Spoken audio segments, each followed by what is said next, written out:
Yobi oke ekonomi ekene m unu ọ na-abụ echi ikwu okwu ọ n'ime ọhịa ka e wee ga-enye ege ị ga-aghọta na gentle the yahoo ochi ikwu okwu n'ime ọhịa ka ọ na-anọ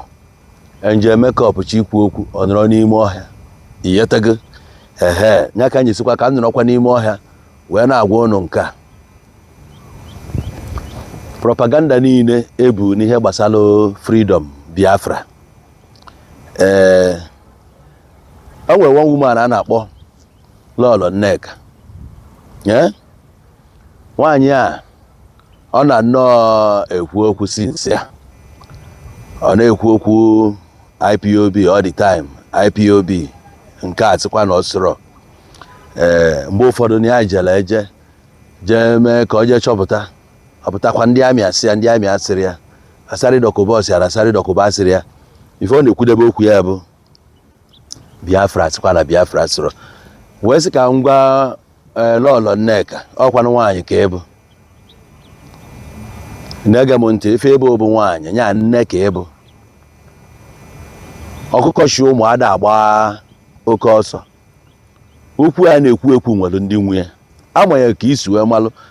ọ ya kpatara n'ime ụlọ ebe a na-anụghị okwu dị aṅa adị kama ị na-ekwuzi ya bido nwa gị aka wee na-ekwu ya nwa gị nwoke okwu ya gbasara anyị Igbo abụghị nwaanyị ka ọ dịrị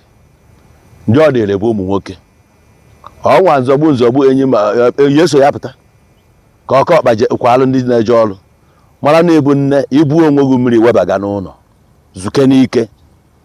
nwaanyị na-ekwu chọọ dị time nwaanyị dị all the time ọ dị politically correct ọma nke nwaanyị kwesịrị ịma na ya bụ nne o nwere ebe limit go jerebere ihe anyị nọ bụ na war front ihe a nọ bụ na war front onye ọbụla gbaalịa abịakolu nwoke kịta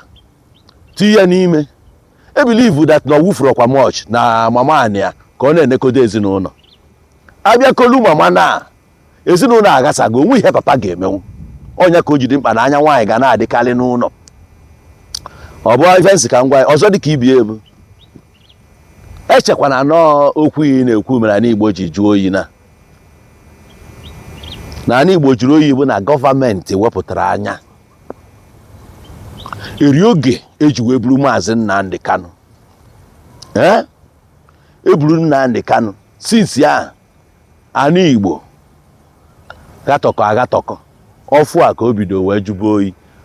onye ọbụla nọ na Igbo onye ọbụla bụ onye Igbo sigo na ya dị enjoy ya n'Igbo etu ọ dị kịta ịma na ọ na-atụ asị nke a bụgodu pure apụtakwara sị m na Fulani mere nke ebe a ma Fulani mere nke ebe a mana Fulani mere nke ebe a niile ebo to me ife ọ bụ tu na in this present day anọ n'ime ya onye ọbụla dị security conscious obodo niile nwere vigilante ọ bụ na vigilante unu na-emeri overpower ndị Fulani mere overpower a ga-anụ ya n'obodo dị na ndị dị ona na vigilante obodo a kwagidere ya na ala ụla ka wee bụzi a na-apụta n'otu ọ bụ na-egbukọcha na nnọọ ndị vigilante niile a so ọ bụ na obodo gị nọ today na unu enwe vigilante ọga jee make ya plan na ka esi eme ya na ka mbata na the major thing o nwere onye a na-akpọ Darlington ọ nọ na IPOB ọ kparigo m in the past kọrọ bishi niile ọkọ because na mose na egwu ọbụla a na-agba ma a na-agbaje n'iru ada asị ka n'anya n'azụ na ọ na-end badly n'ife anyị bụ mmadụ ji eje watch bọọlụ Champions League na ndị otu egwu na ihe a na-agba ebe a bụkwa the same thing anyị na-agba na life anyị achụjie ka unu nata ndị a midfield ma ọ bụ na ndị a kwechiri unu afụ na ọkụ dị over captain ahụ ka ọ dị-elesi nna o push be some men back because na fire power dị too much maka ihe na-agbaje attack defense ya elo ya enweta counter attack apịagodu ya so na ọ bụrụ na onwere ife ọbụla ị na-emere ebe attack bụ ide n'anya na imu nọgụ now men ga-anụrụ gị ọgụ ka a na-apịagbusi every day ndị a ga-anọchite anya Igbo echi na-asị ka agụọ ọnụ sensus na ahịa dị ọna ka a na-akwatusi maka egbu ofu okorobịa egbu generation out of this okorobịa ka family a nwere believe na a ga-enweta nwa at least 3 or 4 boys ma 3 girls family a na-agbagote a na-eweresi ihe ofu a na-akụbikọ Igbo asị gị gee ntị n'ihe niile anya agba ekwe ịchụọ ya na anya agba ekwe na anya agba ekwe mgbe ụfọdụ inenite anya ọ dị ka iwegodo nwaanyị natụ azụ bikos na onwe onye rapụ n'ụlọ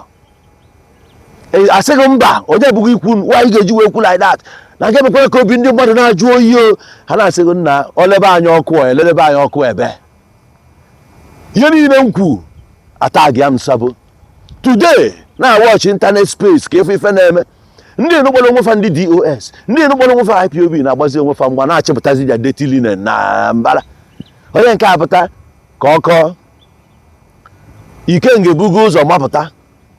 kọba ihe niile na-eme di ya kọba ihe niile na-eme di ọ daịkwa n'ife niile anyị kwu mgbe a ya bụrụ sabo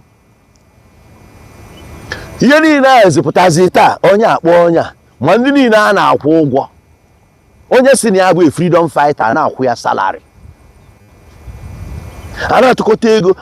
n'ofu onye na-erigodu asa that year 4,000 pounds every month iwe jụọ nwaanyị ife dị na ga-eji ma asị gị na abụrụ na eche ịmụ ihe na-eme na nke batin side na ị ga-abịa register what you don't know is bigger than you side ife na achọ bụ ka unu tọọ Igbo niile to one party nwekwa to one organization ka anyị na-ekwu ofu okwu na ọ dịrọ like that na ndụ ndị Igbo today ndị enu dị ọcha karịzie onye ọbụla afụ season to pop a na afro mgba